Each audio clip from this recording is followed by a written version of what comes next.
This woman is not running a word processor. She's a computer scientist at the FBI trying to solve a crime. In fact, law enforcement agencies all around the country are turning to computers to try to make police work more efficient and more effective. Today, we take a look at computers as crime stoppers on this edition of the Computer Chronicles.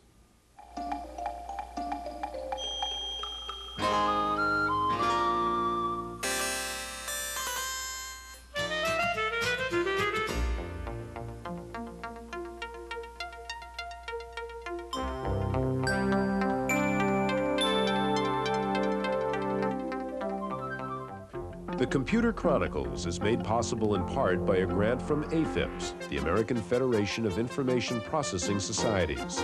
AFIPS, sponsors of OAC 86, the nation's leading conference on business technology. For conference information, call 800-OAC-1986. Exploring today's business solutions. Additional funding is provided by McGraw-Hill, publishers of Byte. Byte's detailed technical articles on new hardware, software, and languages cover the latest in microcomputer technology worldwide. Byte, the international standard.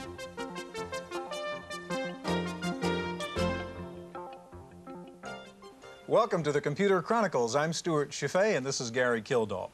Gary, on the computer we have a game called Murder by the Dozen, in which I play a detective in the city of Metropolis, and I'm trying to solve a crime. And you can see one of the tools I have available to me is a crime computer. And I can call up the computer, and it gives me some clues as to who the suspect might be in this crime. Well, this is just a game, but in fact, real policemen are using real computers to nab real criminals these days. Is this another example, Gary, of one of these vertical applications we've seen before of the computer's incredible ability to massage massive amounts of data? Well, Stuart, I think it's that and a whole lot more, because not only data records, we're dealing with graphical materials like fingerprints, photographs, things of that sort. And it's a situation now where no one person can deal with these things on 3x5 cards, scraps of paper, and phone calls. So it's going to be interesting to see how computer technology, data communications, database systems are applied in this area where we need to have rapid access to information like that. Well, on today's program, we're going to take a look at computers in law enforcement. We'll see a supercomputer that can sort through millions of fingerprints in a matter of seconds. We'll see the computers that go into action when you dial 911, and we'll take a look at the latest artificial intelligence systems being used by the FBI. We're going to begin by looking at a $1 million computer that helped nab the prime suspect in California's infamous Night Stalker case. Since Scotland Yard began using fingerprints to track criminals in the 19th century, law enforcement agencies have faced the uncomfortable fact that a fingerprint without a suspect is often useless. To match a smudged partial print taken from the scene of a crime to one of the millions on file is so time-consuming that a criminal is likely to die before an accurate match is made. But to break this intricate code of loops and ridges that makes every person unique, the California Department of Justice has replaced its 7 million fingerprint cards with billion-byte optical discs, exchanged manual searches with a pattern search by computer, and the results have been rewarding. In the UCLA murder-kidnap case of the two young people, the only available print was very, very faint. It was lifted from a car that had been torched to try to destroy any clues. And it's a perfect example of a case that would never have been solved without Cal ID. Now, to match this particular print, we had to search over 3 million records, that is 3 million individual prints. We estimate that it would have taken our fingerprint specialist 67 years to do that search manually. Cal ID did it in less than 20 minutes, and of course we got our man. To match suspect with print, the $22 million NEC supercomputer searches through 12 million digitized prints at a rate of 12,000 per second. As the prints come in, they are scanned and electronically traced. Unclear areas are zoned out with a light pen. Minutia, or the identification points of a fingerprint, are mapped out according to the number of ridge lines between one point and its 4 closest neighbors. It's the relative position of each point to the others that the computer considers when looking for a match. Each print is given a score, indicating the probability of an exact match. But the final confirmation is still done by a human being. The Cal ID system will ultimately offer remote access so that local police departments can get immediate help from the world's fastest and most accurate sleuth.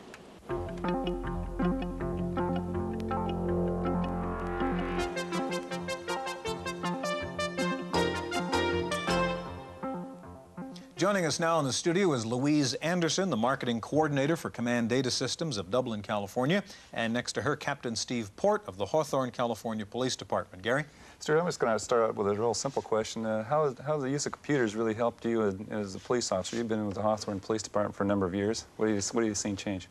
I've seen a lot change. It's helped us greatly. We broke into with computer-aided dispatch almost 10 years ago, what you'll see here today, and it greatly simplified the call routing, finding out what officers are available and getting us to the calls faster and more efficiently. Well, what about this 911 system that we've heard about? The 911 system has been really great in that when people call the police, we find out immediately where they are, what address they're calling from, can verify what's going on, and get the police going there much faster. Sometimes it's very hard to elicit information from someone that's very upset and afraid. Louise, at the dispatch end, briefly, how does, you have on your VAC system this computer-aided dispatch, how would it work when I dial 911?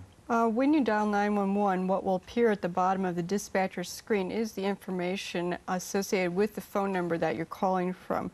The dispatcher then will verify, is that where the problem is. Suppose I'm real nervous and panicked and I say I'm at an Alpha Beta supermarket.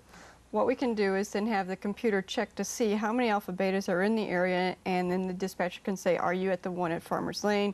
Are you at the one here? And you can go ahead and key that in.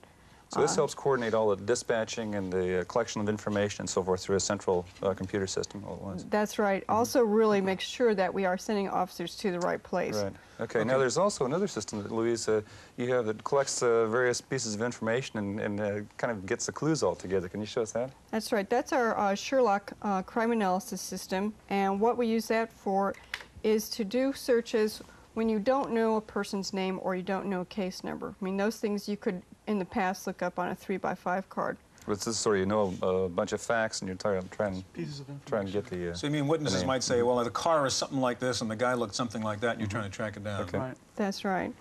What we'll do on this is we will look for an older model Chevy or Ford. So I'm going to say, as a crime analyst, that an older model is from 1960 to 1970. And I'll say, okay, I want the Chevys or the Fords. And that's all I know. In the past, you just would not be able to do a search like this. So how big is the database that you're using for the search like this? This kind of depends. How many people would be involved in this thing? This is our demo database, so we don't have as many people. In a regular police department, you may have 300 to 400 people in your known offender file. So, yeah, let's track down 8 cars, which are Chevys or Fords between a 60 and a 70. Okay, what do you do next with, say, the person's description? Okay, say that the detective comes and says, okay, I've talked to some witnesses and now I've got a description of a person. What I can do is look at the people who are associated with these 8 vehicles and really narrow it down. Okay, so you will now enter just a limited amount of descriptive information about a suspect. That's right, because a lot of times, you know, people think that they have seen a lot from the scene, but they really haven't, or it's just not able to be verified. So the detective says he was a middle-aged white male. What do you do? Okay, so say white male. Cop work, middle-aged is anybody over 30. So I'm going to say 30 to 45, and say he's kind of a medium height. So I'm going to say he's 5'8" to 5'10", and that's all I know. Okay, so your computer's now searching all the records of what information you have on people who have been arrested for crimes. These are past arrest records. That's right. Okay, to see if anybody meets those, well, you did it. So what's it tell you? We have one person, and as a crime analyst, what I would do is go pull that person's record and take it over to the detective and say, here's your guy. Steve, has this in fact made crime fighting more efficient? I mean, do you have a higher percentage of arrests and convictions because of your computer information? Well, I think it's hard to say at this rate. The beauty of this, what Louise just showed you, is that not just Louise, but any officer can get this information from the computer. You don't have to go to one central focal point and say, please do this inquiry for me. Any officer with some training can sit down and extract that same kind of information based on his investigation from the computer. So from that standpoint, yeah, we're more productive because we're able to grab the information, go use it, get a real fast turnaround, and probably solve some more crimes. Okay, we're going to get back to you in just a minute. As you might suspect, one of the most high-tech police companies in the country is right here in the Silicon Valley in San Jose. Our reporter Wendy Woods went out and rode in a San Jose police car to see how they use computers. For years, emergency and police services kept track of units in the field through the old card-on-a-peg method. Today, more and more of them have computerized virtually every aspect of dispatch services. And the San Jose Police Department is among a handful who've taken computers one step further. All the command officers' squad cars are equipped with mobile computer terminals, which provide officers with access to the location and status of all units in the field, as well as a variety of motor vehicle and crime record information from state and national databases. When the system is down, or like the week we didn't have them when we were changing over to our new units, you really feel lost without them. It's sort of like being in a dark tunnel and no lights being available. You don't know what's happening in the district. You really have to listen to the radio to catch every little thing. And you spend a lot of time asking the dispatcher, how many units do I have? Do we have any calls pending in the district? Which just takes up more valuable radio time. The 48 mobile units access a separate radio frequency and are interfaced to the county's giant digital mini-computers, which control the entire dispatch system, via one simple IBM PC. The system has worked flawlessly since its installation 6 months ago. Within the next few years, virtually all metropolitan police departments are expected to have installed mobile terminals in their squad cars. Now that the terminals are smaller, they are less conspicuous, and their power to help an officer has never been more significant. For the Computer Chronicles, I'm Wendy Woods. While we were watching Wendy's report, Louise and Steve have set up another program here that runs on a PC. Yeah, we had a little switching gears here. We're not talking over a telephone line. I have a regular a compact sitting underneath the table here. Steve, can you tell us what this program does? What Louise and I want to show you is land track software, and what it does is it goes against the database with some graphics software. It's a map of the city here, and what we'd like to do is to extract from the database all the robberies that occurred between a certain amount of time within the last 30 days. So let's say between noon and 10 o'clock in the last 30 days. It goes out to the database and plots those crimes on the map. So each one of those dots represents the location of a crime. That's right. As you can see, they're lined up, many of them along some of the major streets in this area. And so what we would do is use this information visually to go with the police lieutenants, police sergeants, and ask them to come up with a plan, how to deploy, how to deal with these crimes at the time when they're occurring, and look for the types of people that are doing them with some crime analysis information. So this information can be fairly up to date then? Oh yes, every day. As a matter of fact, it can be updated every day.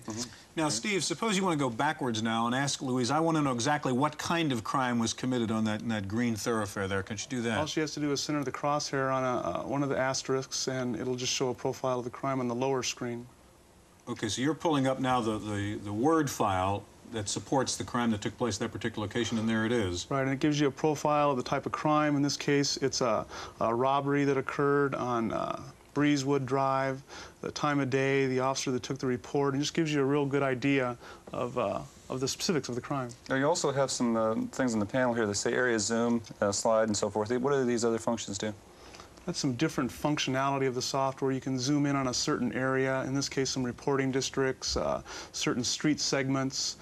You can edit some of the things that are in there if you want to change that. There's just a number of functions you can see listed right there. The mouse enables you to do that. And Louise, these systems are actually in use now. This is not just That's right. In addition to Hawthorne, there's one at Norwalk. We also have been contracted to install them in several other places. Thank you very, very much. Now, in just a minute, we're going to go to Washington and visit the FBI to see the absolute latest in computers that help to fight crime. So stay with us.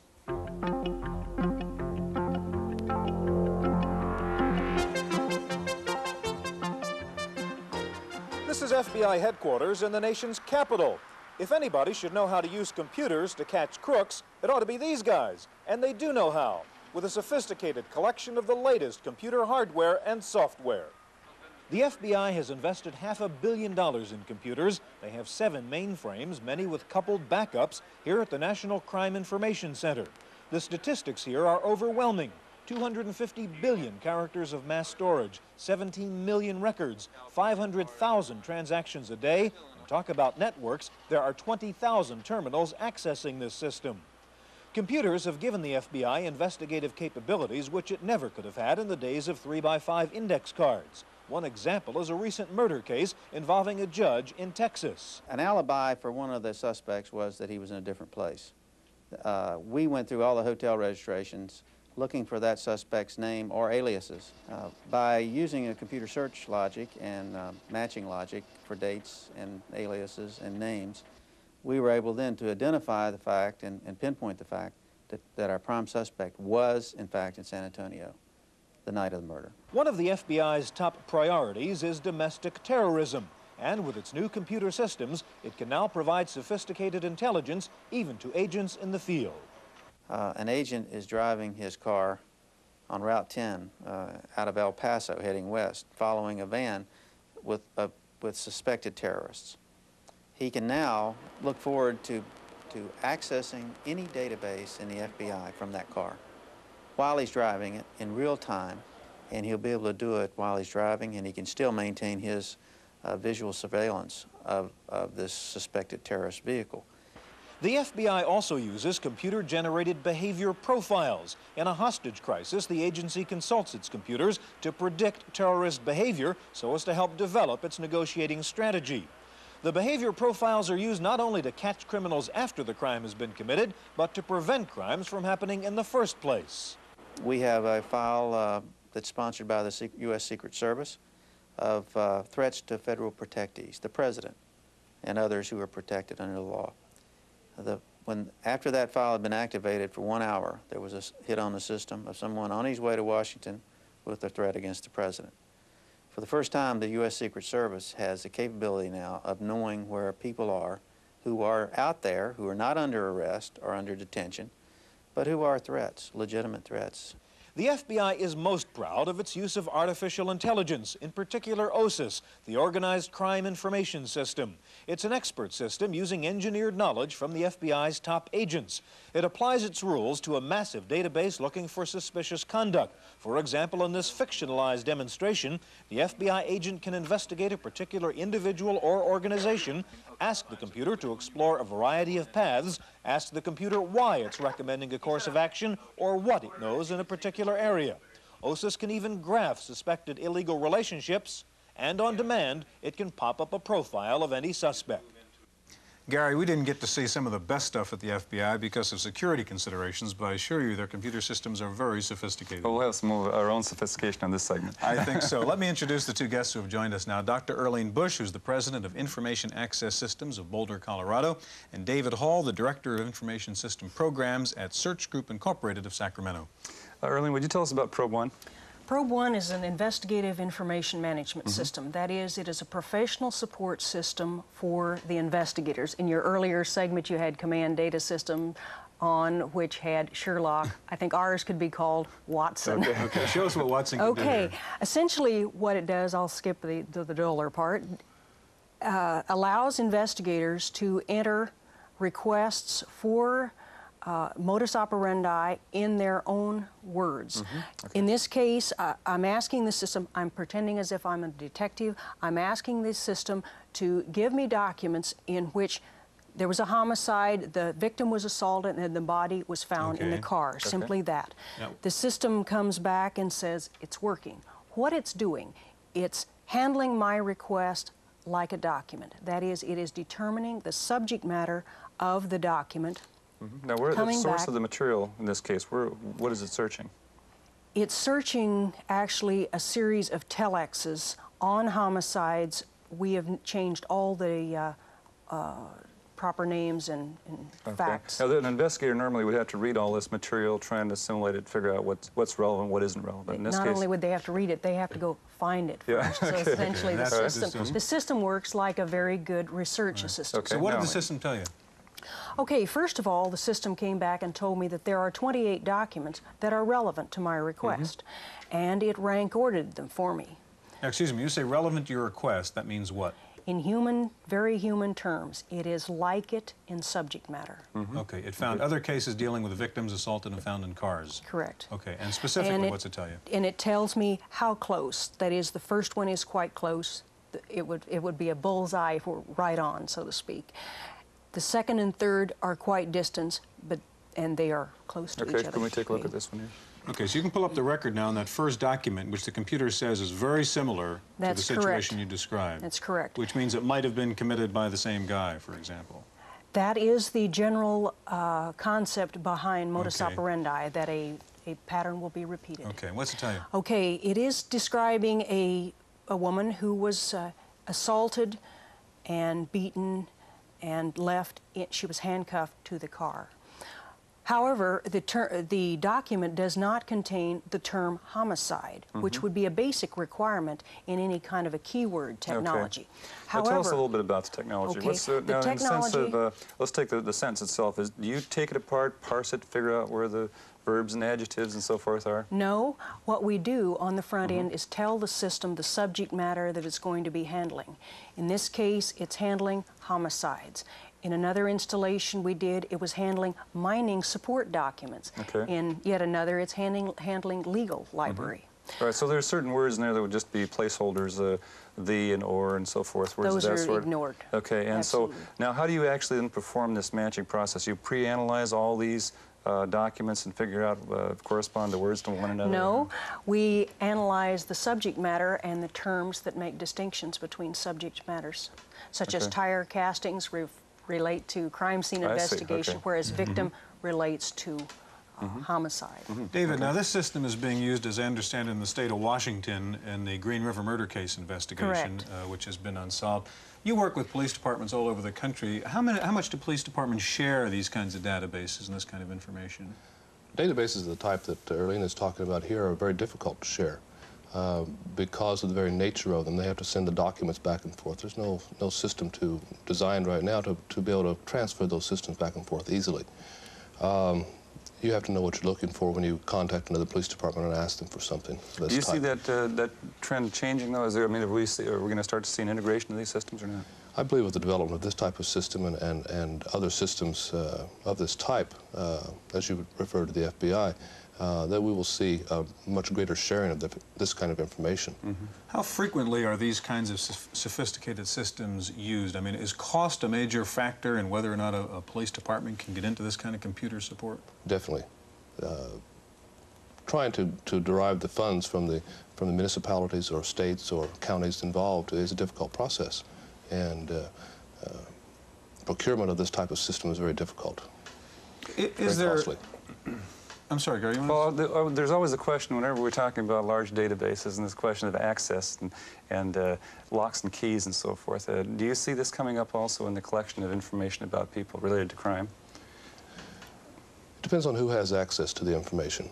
The primary thing we're concerned about is who's going to have access to what type of information or what circumstances. Information of this type that we're referring to would be only open to law enforcement, criminal justice agencies, and this wouldn't be something that we would see out in the public that would maybe hit the newspapers or something like that, because it's of the type of system that it is. Erlene, is the use of the probe system in the Green River murder case the first time this has been used in that way? In that way, yes.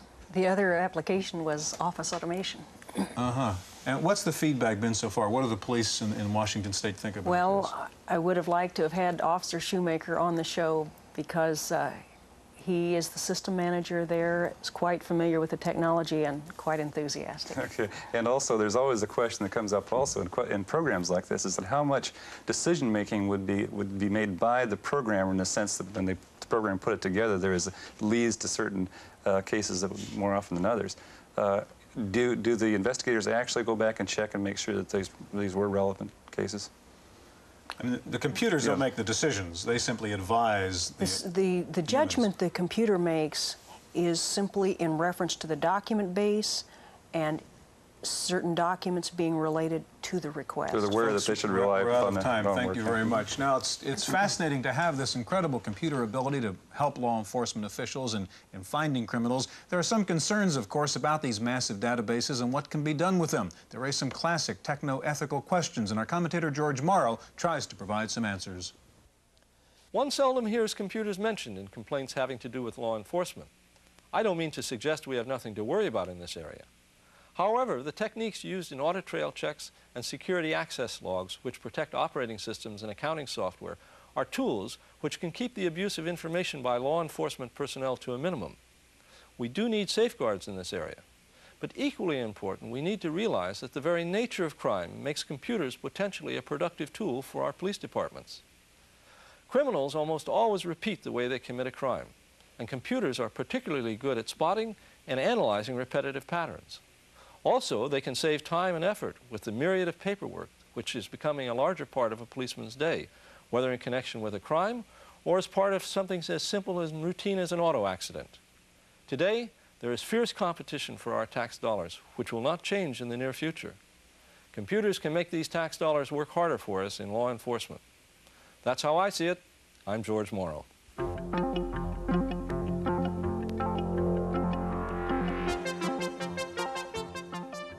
In the random access file this week, it looks like January 21st will be the day that IBM finally releases several long-awaited new products. Expected to be introduced that day are the Clamshell Laptop Portable and the new TopView 1.1.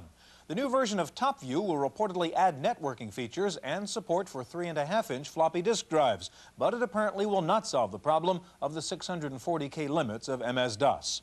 Atari reportedly plans to introduce a new upgraded version of the 520 ST. The new computer will be called the 1040 ST, and as the name implies, will feature over a megabyte of memory. The 1040 will also improve on the 520 by integrating the power supply and the disk drive into the main unit, thus eliminating the current cable mess with the 520. Atari also announced that a new version of the 520 ST with an RF converter will start showing up on the shelves of mass merchandise stores like Kmart and Toys R Us. In our legislative update file, several major pieces of computer legislation remain unfinished as Congress reconvenes for 1986. They include bills on copyright protection, computer crime and computer privacy, and provisions for R&D tax credits. Epson and Toshiba have announced the development of new color LCD displays for computers. Epson says its new 5-inch screen is 10 times brighter than existing black and white LCD screens with a resolution of 480 by 440 pixels. A California optometrist says the reason computer users suffer eye strain is because the eyes focus on a point beyond the plane of the screen. So he has come up with a VDT template, which he says helps you focus your eyes at the right level. It's called EyeSaver, and it costs $15. Well, doctors may not make house calls anymore, but a new program called House Call may be a substitute. Its developers say it turns your PC into an MD with the ability to diagnose some 400 common medical problems. House Call comes on 2 double-sided, double-density discs and sells for $40. Finally, if you've seen the movie Young Sherlock Holmes and wondered how they made that stained glass man jump out of the window and wave his blood-tipped sword, the answer is a new graphics computer from Industrial Light and Magic, a division of Lucasfilms. The computer is called Pixar, and it not only created the image, but it electronically combined it via laser scanning with the existing film footage of the actor. Those 38 seconds of the film took Pixar and 6 engineers 9 months to create. That's it for this week's Computer Chronicles. We'll see you again next time. The Computer Chronicles is made possible in part by a grant from AFIPS, the American Federation of Information Processing Societies. AFIPS, sponsors of OAC 86, the nation's leading conference on business technology. For conference information, call 800-OAC-1986. Exploring today's business solutions. Additional funding is provided by McGraw-Hill, publishers of Byte. Byte's detailed technical articles on new hardware, software, and languages cover the latest in microcomputer technology worldwide. Byte, the international standard.